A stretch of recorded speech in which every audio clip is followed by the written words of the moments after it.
ശരിക്കും പറഞ്ഞാൽ ഒരു സ്പോർട്ടി ലുക്കോട് കൂടിയിട്ടാണ് നമ്മുടെ പുതിയ എക്സ് ബ്ലേഡ് ഹോണ്ട ഇറക്കിയിരിക്കുന്നത്. നമുക്ക് കാണാൻ തന്നെ നല്ല രസമുണ്ട്.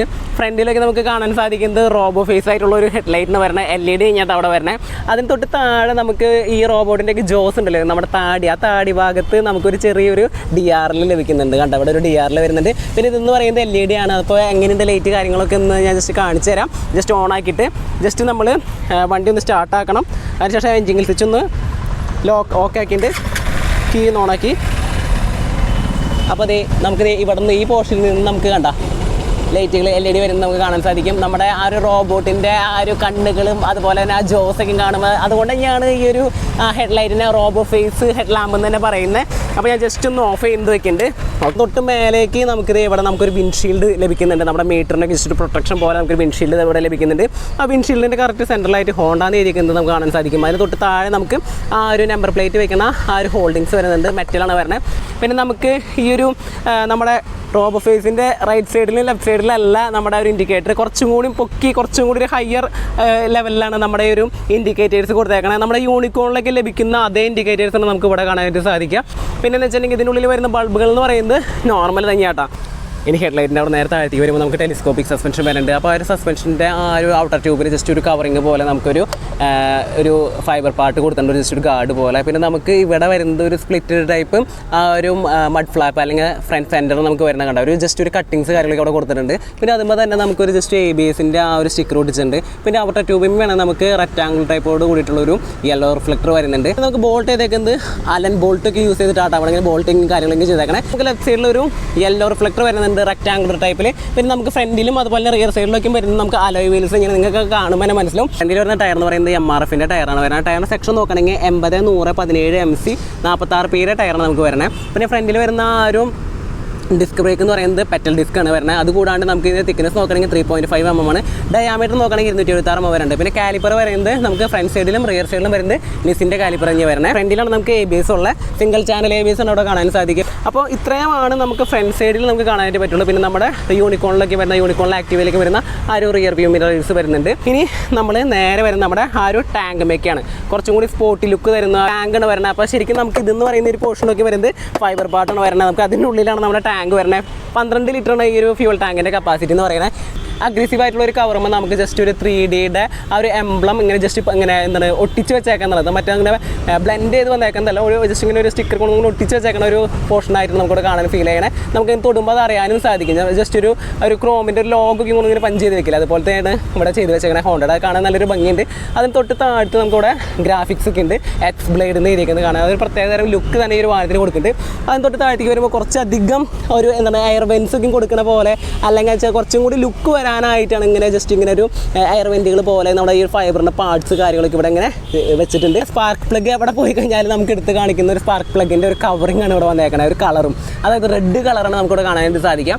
പിന്നെ നമുക്ക് ഈ ഒരു വാഹനം എന്ന് പറയുന്നത് നമുക്ക് സ്റ്റാർട്ടിങ് നോക്കണമെങ്കിൽ സെൽഫ് സ്റ്റാർട്ടിംഗ് ഉണ്ട്, അതുപോലെ തന്നെ നമുക്ക് കിക്കർ സ്റ്റാർട്ടിംഗ് ഉണ്ട്. അപ്പോൾ നമുക്ക് ബാറ്ററി ഇപ്പോൾ ഡൗൺ ആയി കഴിഞ്ഞാൽ നമുക്ക് കിക്ക് സ്റ്റാർട്ട് ചെയ്ത് എടുത്ത് പോകാനായിട്ട് സാധിക്കും. ഇനി നമ്മൾ നേരെ നോക്കുന്നത് എക്സോസ്റ്റ് ആ ഒരു ഏരിയയാണ്.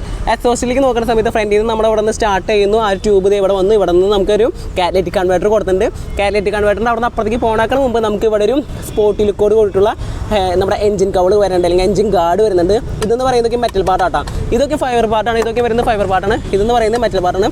ഇനി അവിടെ നിന്ന് നേരെ നമ്മുടെ കാറ്റലറ്റിക് കൺവേർട്ടർ കഴിഞ്ഞിട്ടുണ്ടെങ്കിൽ ഇവിടെ ഒക്കെ മാറ്റ് ഫിനിഷ് ആയിട്ടുള്ള ഒരു എക്സോസ്റ്റ് സിസ്റ്റം ഇവിടെ വരെ വരുന്നത്. ഇവിടെ നമുക്കൊരു ഗാർഡ്, മെറ്റൽ ഗാർഡ് വന്നിട്ടുണ്ട്. ഇവിടെ നമുക്കൊരു സ്റ്റെയിൻലെസ് സ്റ്റീലിൻ്റെ ഗാർഡിന് വന്നേക്കണേ. പിന്നെ ഇവിടെ നമുക്ക് ഇപ്പോൾ ആരെങ്കിലും കാലൊക്കെ ചവിട്ടുമ്പോൾ ഇവിടെ മാത്രമല്ല ഇവിടെയും ചവിട്ടുന്ന ആൾക്കാരുണ്ടെന്ന് അവർക്കറിയാം. അതുകൊണ്ട് തന്നെ ചെറുതായിട്ടൊരു മാറ്റ് ഫിനിഷോടുള്ള ഒരു എന്താ പറയുക ഒരു പൈപ്പിൻ്റെ ഒരു ഹോൾഡിങ്സ് നമുക്ക് ഇവിടെ കൊടുത്തിട്ടുണ്ട്. ഓക്കെ, പിന്നെ നമ്മുടെ എക്സോസ്റ്റ് നോക്കുമ്പോൾ ഡ്യൂവൽ ഔട്ട്ലൈറ്റാണ് ഈ മഫ്ലർ, അങ്ങനെ അതിന് വേണ്ടിയിട്ട് ഒരു ഡിസൈൻ ചെയ്തേക്കുന്നതാണ്. അതായത് സാധാരണക്കാളും കുറച്ചും കൂടി ഒരു വലിപ്പം, ഒരു ഡയാമീറ്ററൊക്കെ കുറച്ചും കൂടി കൂടിയേക്കണ ഒരു മഫ്ലർ സിസ്റ്റം നമുക്ക് ഇവിടെ വന്നേക്കണം കേട്ടോ. പിന്നെ നമുക്ക് ഇവിടുത്തെ ഈ ഒരു ബ്രേക്ക് പെഡൽ നോക്കണമെങ്കിൽ നല്ല റിജിഡ് ആയിട്ടുള്ളൊരു ബ്രേക്ക് പെഡൽ വരുന്നുണ്ട്. പിന്നെ ഇതിൻ്റെ ഒരു ചവിട്ടുന്ന ഇത് കണ്ടല്ലോ, അത് വളരെ കുറച്ച് കുറഞ്ഞ് പോയി. ഇച്ചിരി കൂടി ഒരു ഇതുണ്ടെങ്കിൽ നമുക്ക് ചവിട്ടുമ്പോൾ കുറച്ചും കൂടി നല്ല രീതിയിൽ ഒരു പിടുത്തം നമുക്ക് കിട്ടിയാൽ ഇത് കുറച്ചും കൂടി ഒരു പൊടിക്കും കൂടി ഒരു ഇത്തിരി കൂടി പിടുത്തുണ്ടായിരുന്നെങ്കിൽ കുറച്ചും കൂടി ബെറ്റർ ആയിരുന്നു, എൻ്റെ പേഴ്സണൽ ഒപ്പീനിയൻ മാത്രമാണ്. പിന്നെ നമുക്കിവിടെ റൈഡറിൻ്റെ ഫുഡ് പാക്ക് ഇച്ചിരി ക്വാളിറ്റി ഉള്ളതെന്ന് വെച്ചാൽ നല്ലൊരു റൈഡറിൻ്റെ ഫുഡ് പാക്ക് തോന്നി. പക്ഷേ പിലിയൻ്റെ നോക്കിക്കഴിഞ്ഞപ്പോൾ അത്രയ്ക്കും ഒരു ക്വാളിറ്റി എനിക്ക് ഫീൽ ചെയ്തില്ല. ബട്ട് ഇത് ഓക്കെയാണ്. അതുപോലെ തന്നെ ഫുഡ് പാക്കുകളൊക്കെ നമ്മൾ നോക്കുകയാണെന്നുണ്ടെങ്കിൽ അത് കണക്ട് ചെയ്തേക്കുന്ന ബ്രാക്കറ്റ് ഒരു പൈപ്പിൻ്റെ ഒരു മെറ്റീരിയലാണ്.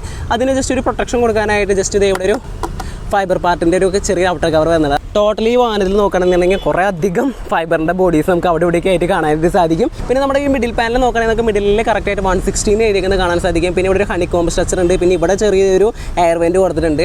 അപ്പോൾ ഇവിടെ സ്റ്റിക്കർ വർക്ക് കാര്യങ്ങളൊന്നും ഇവിടെ ഇല്ല. ഇതൊരു മാറ്റ് ഫിനിഷ് ആട്ടോ. ഇവിടേക്ക് എത്തിക്കഴിഞ്ഞപ്പോൾ ഒരു ഗ്രേ ഫിനിഷോടുള്ള ഒരു സൈഡ് പാനലാണ് വന്നേക്കണം. ഇവിടെ കുറേ ഇങ്ങനെ ഒരു ഡയമണ്ടിൻ്റെ ഒരു ഷേപ്പൊക്കെ ഇവിടെ ചെറുതായിട്ട് കൊണ്ടുവന്നിട്ടുണ്ട്. ബട്ട് ഇവിടെ സ്റ്റിക്കർ വർക്ക് കാര്യങ്ങളൊന്നുമില്ല. സീറ്റ് നോക്കണമെങ്കിൽ നല്ല ലോങ് ആയിട്ടുള്ളൊരു സീറ്റ് തന്നെ നമുക്ക് ലഭിക്കുന്നുണ്ട്. അത് റൈഡറിനായാലും അതുപോലെ തന്നെ പിലിയനായാലും നല്ല സ്മൂത്തായിട്ട് ഇരുന്ന് പോകാൻ പറ്റുന്ന രീതിയിലുള്ളൊരു സീറ്റ് തന്നെ നമുക്ക് ഈ ഒരു വാഹനത്തിൽ ലഭിക്കുന്നുണ്ട്. ഇനി ലെഫ്റ്റ് സൈഡിലേക്ക് വരണമെങ്കിൽ നമുക്ക് ഈ പറഞ്ഞ പോലെ അവിടെ ഇവിടെയൊക്കെ ആയിട്ട് നമുക്കിങ്ങനെ നല്ല നമുക്കൊരു പ്രൊട്ടക്ഷൻ തരുന്ന ആ ഒരു ഫൈബർ പാർട്ട് കൊടുത്തിട്ടുണ്ട്. ഇവിടെ ചെയിൻ്റെ ഇവിടെ കൊടുത്തിട്ടുണ്ട്, ഇവിടെ കൊടുത്തിട്ടുണ്ട്, പിന്നെ ഇവിടെ കൊടുത്തിട്ടുണ്ട്. അങ്ങനെ ടോട്ടൽ എല്ലായിടത്തും നമുക്ക് ഒരു ഫൈബറിൻ്റെ ഒരു മേളം തന്നെ കാണാൻ പറ്റും. അതായത് അനാവശ്യത്തിനായിട്ടുള്ള കൊടുത്തേക്കുന്നതല്ല, ആവശ്യത്തിന് മാത്രമാണ്. അതായത് നമ്മുടെ ഒരു പ്രൊട്ടക്ഷന് വേണ്ടി മാത്രമാണ് ഇങ്ങനെ ഈ ഗാർഡുകളും കാര്യങ്ങളും കൊടുത്തേക്കണേ. പിന്നെ ഈ ഒരു ചെയിന് പ്രത്യേകത എന്താണെന്ന് വെച്ചിട്ടുണ്ടെങ്കിൽ അതായത് നമുക്ക് മെയിൻ്റെനൻസ് സീൽ ചെയിൻ എന്ന് പറയാം. അതായത് മെയിൻ്റെനൻസ് വളരെ കുറഞ്ഞ ടൈപ്പിലുള്ള ഒരു ചെയിനാണ് ഈ ഒരു വാഹനത്തിൽ വരുന്നത്. പിന്നെ ആ ഒരു ചെയിൻ കണ്ടത് ഇവിടെ ഒരു പ്രൊട്ടക്ഷൻ കൊടുത്തിട്ടുണ്ട്. പിന്നെ ഈ ഒരു ചെയിൻ കവർ നോക്കണമെങ്കിൽ സെമി കവേർഡ് ആയിട്ടുള്ള ഒരു ചെയിൻ കവറാണ് നമുക്കിവിടെ കാണാനായിട്ട് സാധിക്കുക. പിന്നെ നമ്മുടെ ടയറിൻ്റെ ഇൻഡെക്സ് ചെയിൻ്റെ ആ ഒരു സ്ലാഗ് ടൈറ്റ് കാര്യങ്ങളൊക്കെ ഇവിടെ എഴുതി വെച്ചിട്ടുണ്ട്. ഇത്രയും കാര്യങ്ങളാണ് നമുക്ക് ഈ ഒരു ഏരിയയിൽ കാണാനായിട്ട് സാധിക്കുക. ഇനി ഇവിടേക്ക് വരുന്ന സമയത്ത് നമുക്ക് റൈഡറിൻ്റെ ഫുട് പെഗ് വരുന്നുണ്ട്. പിന്നെ ഗിയർ ഷിഫ്റ്റിംഗ് പെഡൽ വരുന്നുണ്ട്. 5 സ്പീഡ് കോൺസ്റ്റന്റ് മെഷറോടുള്ള ഒരു ഗിയർ ഷിഫ്റ്റിംഗ് പെഡലാണ് നമുക്കിവിടെ ലഭിക്കുന്നത്. പിന്നെ സൈഡ് സ്റ്റാൻഡ് വരുന്നുണ്ട്. കുഴപ്പമില്ലാത്തൊരു സൈഡ് സ്റ്റാൻഡിന് വരുന്നുണ്ട്. പിന്നെ സെൻറ്റർ സ്റ്റാൻഡ്, സൈഡ് സ്റ്റാൻഡിൻ്റെ അവിടെ നമുക്ക് എഞ്ചിൻ കട്ട് ഓഫ് സെൻസറും ലഭിക്കുന്നതാണ്. ഇതിൻ്റെ അവിടെ നേരെ നമ്മൾ വരുന്നത് നമ്മുടെ റിയർ സൈഡിലേക്കാണ്. അപ്പോൾ റിയർ സൈഡിൽ നമുക്ക് കാണാൻ സാധിക്കുന്നത് റൈസർ എഡ്ജ് LED ലാമ്പാണ്, ടൈൽ ലാമ്പാണ് നമുക്കിവിടെ വരുന്നത്. അപ്പോൾ ഇവിടെ നമുക്ക് എന്താ പറയുക, ഒരു ബാറ്റ്മാൻ്റെ ചിറകുന്നൊക്കെ വേണമെങ്കിൽ വിശേഷിപ്പിക്കാവുന്ന രീതിയിൽ, അല്ലെങ്കിൽ ഒരു ചെരിച്ചെഴുതിയേക്കുന്ന T എന്നൊക്കെയുള്ള രീതിയിൽ നമുക്കൊരു tile lamp LED tile lamp നമുക്കിവിടെ ലഭിക്കുന്നുണ്ട്. പിന്നെ നമുക്ക് റിയർ സൈഡിൽ വരുന്നത് ആ ഒരു ഇൻഡിക്കേറ്റേഴ്സ് പറയുന്നത് നോർമൽ ഇൻഡിക്കേറ്റേഴ്സാണ്. പിന്നെ ഇവിടെ നിന്ന് ഈ ഒരു സ്ട്രക്ചർ, നമ്മുടെ ഈ ഒരു റിയർ ഫെൻഡറിൻ്റെ ഒരു ചെറിയൊരു സ്ട്രക്ചർ നമുക്കിവിടെ കാണുമ്പോൾ അവിടെ ഒരു ചെറിയൊരു കാർബൺ ഫൈബറിൻ്റെ ടെക്സ്ചർ കൊള്ളുന്നുണ്ട്, മെറ്റീരിയൽ അല്ല ടെക്സ്ചർ കൊള്ളുന്നുണ്ട്. പിന്നെ ഇവിടെ ഒരു ഹോണ്ടാന്ന് ഇരിക്കുന്നത് കാണാൻ സാധിക്കും. പിന്നെ ഇവിടെ നമുക്ക് ചെറിയൊരു ലൈറ്റ് ഇവിടെ കൊടുത്തിട്ട് പ്രൊവൈഡ് ചെയ്തിട്ടുണ്ട്. പിന്നെ നമുക്കിവിടെ ഒരു റെക്ടാംഗുലർ ഡേഞ്ചർ ലൈറ്റ്. പിന്നെ ഇവിടെയാണ് നമ്മുടെ നമ്പർ പ്ലേറ്റ് പിടിപ്പിക്കാനുള്ള ഒരു സ്ട്രക്ചർ വന്നേക്കണേ. ഇതെന്ന് പറയുന്നത് ഫൈബർ പാർട്ടാട്ടോ. ഈ റിയർ ഫെൻഡറിൻ്റെ ഇവിടുന്ന് ടോപ്പിലേക്ക് നോക്കണമെങ്കിൽ നമുക്ക് രണ്ട് സൈഡിലും ഗ്രൂവി ആയിട്ടുള്ള ഗ്രാബ് റെയിൽ നമുക്ക് ലഭിക്കുന്നുണ്ട്. അത് ഒരു പ്രത്യേകതരം ലുക്ക് തന്നെ ഈ ഒരു വാഹനത്തിന് തരുന്നുണ്ട് കേട്ടോ. ഒരു ലുക്ക് മാത്രമല്ല, നമുക്ക് നല്ല രീതിയിൽ നമുക്കിങ്ങനെ പിടിക്കാനൊക്കെ ആയിട്ട് ഒരു സുഖമുണ്ട്. അതായത് ചില വാഹനങ്ങളിലൊക്കെ നമ്മൾ പിടിക്കുമ്പോൾ നമ്മുടെ കയ്യിൽ ചിലപ്പോൾ ഇങ്ങനെ പിടിക്കാനായിട്ടുള്ള ഒരു ബുദ്ധിമുട്ടും കാര്യങ്ങളൊക്കെ ഉണ്ടാവും. പക്ഷേ ഇതുമ്പോൾ പിടിക്കുമ്പോൾ നമുക്ക് നല്ല രീതിയിൽ ഇങ്ങനെ ബാക്കിലിരിക്കുന്ന ആ ഒരു പിലിയനെ നല്ല രീതിയിൽ പിടിക്കാനായിട്ട് അല്ലെങ്കിൽ ഹോൾഡ് ചെയ്യാനായിട്ട് സാധിക്കുന്ന തരത്തിലുള്ള ഒരു ഗ്രൂവി ആയിട്ടുള്ള ഒരു ഗ്രാബ് റെയിൽ നമുക്കിവിടെ ലഭിക്കുന്നുണ്ട്. ഈ ഒരു വാഹനത്തിൻ്റെ വെയിറ്റ് വരുന്നത് 144 കിലോഗ്രാമാണ്. ഇതിൻ്റെ ഗ്രൗണ്ട് ക്ലിയറൻസ് നോക്കുകയാണെങ്കിൽ 160 mm ഉണ്ട്. അപ്പോൾ അത്യാവശ്യം നല്ല രീതിയിലുള്ള ഒരു ഗ്രൗണ്ട് ക്ലിയറൻസ് തന്നെ നമുക്ക് ഒരു വാഹനത്തിൽ നിന്ന് ലഭിക്കുന്നുണ്ട്.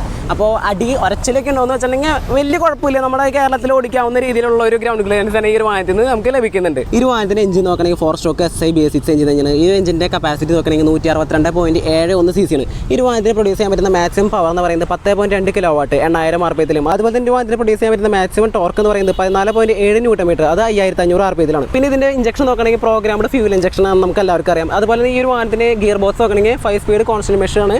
ക്ലച്ച് നോക്കുകയാണെങ്കിൽ വെറ്റ് മൾട്ടിപ്പിൾ ക്ലച്ച് സിസ്റ്റം തന്നെയാണ് ഈ ഒരു വാഹനത്തിലും വരുന്നത്. ഹാൻഡിൽ ബാർ നോക്കുകയാണെങ്കിൽ നമുക്ക് ഒരു അത്യാവശ്യം വൈഡ് ആയിട്ടുള്ള ഒരു ഹാൻഡിൽ ബാർ തന്നെയാണ്. സ്ട്രൈറ്റ് ആണ് എന്ന് വെച്ചിട്ടുണ്ടെങ്കിൽ ഫുള്ളി സ്ട്രൈറ്റ് ആണെന്ന് വെച്ചിട്ടുണ്ടെങ്കിൽ അല്ല, ചെറുതായിട്ട് ചെറിയൊരു ബെൻഡ് നമുക്ക് ഇവിടെ കാണാനായിട്ട് സാധിക്കും. എന്നാലും ഒരു ഓൾമോസ്റ്റ് ഇത് സ്ട്രൈറ്റ് ആയിട്ടുള്ള ഹാൻഡിൽ ബാറിന് കിട്ടുന്നുണ്ട്. വയർനെസ് നോക്കുകയാണെങ്കിൽ കുറേ അധികം വയർനെസ് ഒന്നും ഇല്ല. ഈ ഒരു വാഹനത്തിന് പറ്റിയ രീതിയിലുള്ള ഒരു വയർനെസ് മാത്രമാണ് ഈ ഒരു ഹാൻഡിൽ ബാറുമായി നമുക്ക് കാണാൻ സാധിക്കുക. ഇനി ലെഫ്റ്റ് സൈഡിൽ നോക്കുകയാണെങ്കിൽ നമുക്ക് ചെറിയൊരു ബാറൻറ്റ് ഉണ്ട്. അതുപോലെ തന്നെ നമുക്ക് ക്ലച്ച് ലിവർ നോക്കുകയാണെങ്കിൽ വളരെ സ്മൂത്ത് ആയിട്ടുള്ള ക്ലച്ച് ലിവർ ലഭിക്കുന്നുണ്ട്. പാസ് സ്വിച്ച് വരുന്നുണ്ട്, ഹൈ ബീം ലോ ബീമിൻ്റെ സ്വിച്ച് വരുന്നുണ്ട്, ലെഫ്റ്റ് റൈറ്റ് ഇൻഡിക്കേറ്ററിൻ്റെ സ്വിച്ച് വരുന്നുണ്ട്. അതുപോലെ തന്നെ ഫോൺ സ്വിച്ച് വരുന്നുണ്ട്. ഇനി റൈറ്റ് സൈഡിലേക്ക് നോക്കാൻ ഇവിടെ കാണാൻ സാധിക്കുന്നത് എഞ്ചിൻ സ്വിച്ച് വരുന്നുണ്ട്. അതുപോലെ ഹസാർഡ് ലൈറ്റിൻ്റെ ഒരു സ്വിച്ച് വരുന്നുണ്ട്, സെൽഫ് സ്റ്റാർട്ടിംഗ് സ്വിച്ച് വരുന്നുണ്ട്. പിന്നെ നമ്മുടെ ത്രോട്ടിൽ ഗ്രിപ്പ് വരുന്നുണ്ട്, ഫ്രണ്ടിലെ ബ്രേക്ക് ലിവർ, പിന്നെ അതിൻ്റെ റിസർവോയർ, പിന്നെ അതേ നമ്മുടെ റിയർ വ്യൂ മിറർ. അപ്പോൾ ഇത്രയും കാര്യങ്ങളാണ് നമുക്ക് ഈ ഒരു ഹാൻഡിൽ ബാർമ കാണാൻ സാധിക്കുക. ഇവിടെ നമുക്ക് കിട്ടുന്ന ഡിജിറ്റൽ മീറ്റർ എന്ന് പറയുന്നത് സ്ട്രീറ്റ് ടെക് ഡിജിറ്റൽ മീറ്ററാണ്. അപ്പോൾ അത്യാവശ്യം വേണ്ട ഇൻഫർമേഷനൊക്കെ നമുക്ക് ഇവിടെ കിട്ടുമെന്ന് പ്രതീക്ഷിക്കാം. പിന്നെ ഇവിടെ നമുക്ക് വെച്ചിട്ടുണ്ടെങ്കിൽ ഹോണ്ടയുടെ ഒരു ബാഡ്ജിങ് കാണാൻ സാധിക്കും. അതുപോലെ തന്നെ നമുക്ക് കുഴപ്പമില്ലാത്ത രീതിയിലുള്ള ഒരു നല്ലൊരു ഡിജിറ്റൽ മീറ്റർ നമുക്ക് ഇവിടെ ലഭിക്കുന്നുണ്ട്. ഇനി നമുക്ക് ജസ്റ്റ് ഒന്ന് കീ ഒന്ന് ഓണാക്കാം. കീ ഓണാക്കുമ്പോൾ കുറേ അധികം കാര്യങ്ങളോട് വന്നു പോയി.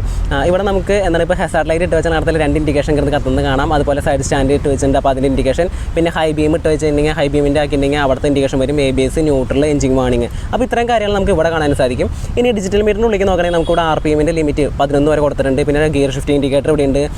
നമുക്ക് സ്പീഡോമീറ്ററും അതുപോലെ തന്നെ നമ്മുടെ ഓഡോമീറ്റർ ഇവിടെ തന്നെ നമുക്ക് കാണാനായിട്ട് സാധിക്കും. ഇപ്പോൾ ടൈം നോക്കുകയാണെങ്കിൽ ടൈം ഇതിൽ തെറ്റാണ്, 9:20 ആയിട്ട് കിടക്കുന്നുണ്ട്. പിന്നെ നമുക്കിവിടെ ഫ്യൂൽ ഇൻഡിക്കേഷൻ കാണാൻ സാധിക്കും. പിന്നെ സർവീസ് ഡ്യൂ ഇൻഡിക്കേഷൻ ആ കാര്യങ്ങളൊക്കെ ഇവിടെ ഉണ്ട്. പിന്നെ ഇതെല്ലാം ക്ലോസ് ചെയ്ത് പോകുന്ന സമയത്ത് CU എന്നൊക്കെ എഴുതി കയറുന്നുണ്ട്. പിന്നെ നമുക്ക് എന്തെങ്കിലും അഡ്ജസ്റ്റ് ചെയ്യണമെങ്കിൽ നമുക്കിവിടെ ട്രിപ്പ് അഡ്ജസ്റ്റ് ചെയ്യുന്നത് സ്വിച്ച് കാര്യങ്ങളൊക്കെ ഇവിടെ ഉണ്ട്. ട്രിപ്പ് B ഇതൊക്കെ ടോട്ടൽ ഇതൊക്കെ എല്ലാ കാര്യങ്ങളും നമുക്കിവിടെ കാണാൻ സാധിക്കും. ഇതിൻ്റെ തൊട്ടപ്പുറത്തെ സ്വിച്ചാണ് നമുക്ക് അഡ്ജസ്റ്റ് ചെയ്യാനുള്ള സ്വിച്ച്. അപ്പോൾ ഒരു മീറ്ററിനെ കുറിച്ച് പറയുകയാണെങ്കിൽ നമുക്ക് ആവശ്യത്തിന് വേണ്ട ഒരു ഇൻഫർമേഷൻ കാര്യങ്ങളൊക്കെ ഈ ഒരു മീറ്റർ തരുന്നുണ്ട്. അപ്പോൾ ഇത്രയും കാര്യങ്ങളാണ് ഈ ഒരു മീറ്ററിൻ്റെ ഉള്ളിൽ നമുക്ക് കാണാനായിട്ട് സാധിക്കും. ഇതിൻ്റെ സൈഡൊക്കെ നോക്കുകയാണെങ്കിൽ അത്യാവശ്യം റിഫൈൻഡ് ആയിട്ടുള്ള ഒരു എഞ്ചിൻ തന്നെ നമുക്ക് ലഭിക്കുന്നുണ്ട്. പിന്നെ സൗണ്ടൊക്കെ നോക്കുകയാണെങ്കിൽ അത്യാവശ്യം കുഴപ്പമില്ലാത്ത ഒരു നല്ല സ്മൂത്തായിട്ടുള്ള ഒരു എക്സോസ്റ്റ് നോട്ട് തന്നെയാണ് നമുക്ക് ഇതിൽ നിന്ന് ലഭിച്ചേക്കണേ. പിന്നെ അത് മാത്രമല്ല നമുക്ക് ഇവിടെ കിട്ടുന്നത് വെച്ചിട്ടുണ്ടെങ്കിൽ ഡ്യുവൽ ഔട്ട്ലെറ്റാണ്. അതായത് നമ്മുടെ മഫ്ലർ വരുന്ന ഡ്യുവൽ ഔട്ട്ലെറ്റാണ്. അപ്പോൾ അതിൻ്റേതായ ചെറുതായിട്ടൊരു ബേസ് കാര്യങ്ങളൊക്കെ അതിൽ ഇങ്ങനെ കയറി നിൽക്കുന്നുണ്ട്. അപ്പോൾ ടോട്ടലി ഈ ഒരു വണ്ടി വാല്യൂ ഫോർ മണി ആണെന്ന് വെച്ചിട്ടുണ്ടെങ്കിൽ അത് ഓരോരുത്തരുടെ ഇഷ്ടം അനുസരിച്ചിരിക്കും. എനിക്കിപ്പോൾ ഈ ഒരു വണ്ടി എടുക്കാൻ ഇഷ്ടമുണ്ടെന്നുണ്ടെങ്കിൽ ഇതിൻ്റെ റേറ്റ് കാര്യങ്ങളൊന്നും നമ്മൾ നോക്കൂലേ, നമ്മൾ ചെന്ന് എടുക്കും, അത്രേ ഉള്ളൂ. അപ്പോൾ ഈ ഒരു വാഹനം ചാടി കയറി എടുക്കണേക്കാൾ മുമ്പ് ഞാനൊരു കാര്യം പറയട്ടെ. എന്താണെന്ന് വെച്ചിട്ടുണ്ടെങ്കിൽ നമ്മളൊരു വാഹനം എടുക്കണേക്കാൾ മുമ്പ് നിങ്ങൾ തീർച്ചയായിട്ടും ഈ ഒരു വാഹനത്തെക്കുറിച്ച് ഒന്ന് അറിഞ്ഞിരിക്കണം. അതുപോലെ തന്നെ 2-3 പേരുടെ അടുത്ത് ചോദിക്കുക, ഈ ഒരു വാഹനം എടുത്തതാണോ അവരുടെ അടുത്ത് ചോദിക്കുക, എങ്ങനെയുണ്ട് ഈ ഒരു വാഹനം, വണ്ടി ഓടിക്കാൻ നല്ലതാണോ, അതിൻ്റെ റൈഡിങ് കംഫർട്ടബിൾ എങ്ങനെയാണ്, അതുപോലെ മൈലേജ് എത്ര കിട്ടുന്നുണ്ട്, ഇതൊക്കെ ചോദിച്ചതിന് ശേഷം മാത്രം നമ്മൾ ഒരു ഷോറൂമിൽ ചെല്ലുക. അതിന് ശേഷം ഒന്ന് ടെസ്റ്റ് റൈഡ് ചെയ്യുക. ചുരുങ്ങിയതൊരു 3 കിലോമീറ്ററെങ്കിലും നമ്മൾ തന്നെ സ്വയമായിട്ട് ഓടിച്ച് നോക്കുക. ഓടിച്ച് കഴിയുമ്പോൾ നമുക്ക് അറിയാൻ സാധിക്കും ഈ ഒരു വണ്ടിയുടെ ആ ഒരു കംഫർട്ടും റൈഡിങ്ങും അതുപോലെ എല്ലാ കാര്യങ്ങളും നമുക്ക് അറിയാനായിട്ട് സാധിക്കും. അപ്പോൾ അതിനുശേഷം മാത്രം വണ്ടി ബുക്ക് ചെയ്തെടുക്കാനായിട്ട് ശ്രദ്ധിക്കുക. പിന്നെ എനിക്ക് ഈ ഒരു വാഹനം ഓടിച്ചപ്പോൾ ഉണ്ടായ ഒരു ഫീൽ എന്ന് വെച്ചിട്ടുണ്ടെങ്കിൽ വലിയ തരത്തിലുള്ള പ്രശ്നങ്ങളും കാര്യങ്ങളൊന്നുമില്ല. നല്ല റിഫൈൻഡ് ആയിട്ടുള്ള ഒരു എഞ്ചിൻ കിട്ടുന്നുണ്ട്. പിന്നെ സസ്പെൻഷൻ നോക്കുകയാണെങ്കിൽ ഫ്രണ്ടിൽ ടെലിസ്കോപ്പിക്, റിയറിൽ നമുക്ക് മോണോഷോക്ക് കിട്ടുന്നുണ്ട്.